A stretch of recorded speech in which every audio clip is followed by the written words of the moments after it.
Aquest any hem presentat la 30a edició de l'Informe Econòmic de la Cambra. 3 dècades d'anàlisi rigorosa que han convertit aquesta publicació en un referent per entendre l'evolució i la realitat econòmica del nostre país.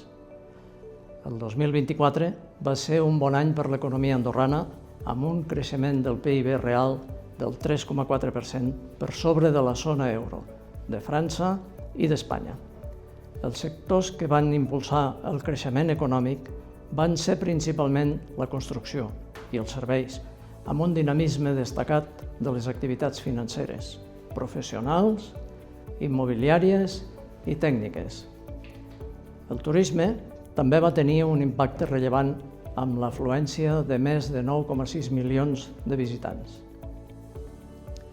El mercat laboral es va mantenir molt dinàmic, però alhora va augmentar les tensions amb l'ocupació, en màxims, i l'atur en mínims històrics. Finalment, la inversió estrangera va disminuir per tercer any consecutiu després d'anys de fort creixement per la postpandèmia. I pel que fa a la pressió fiscal, s'estima que va augmentar fins al 27,5% del PIB, el valor més alt de la sèrie històrica.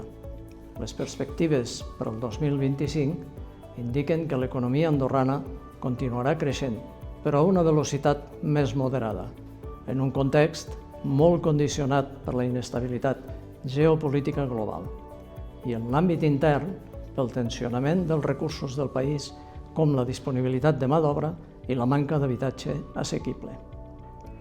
Els factors que poden donar suport a l'activitat són unes condicions financeres favorables amb els tipus d'interès continguts, la millora de les rendes del treball i l'evolució relativament positiva de les economies veïnes, especialment d'Espanya.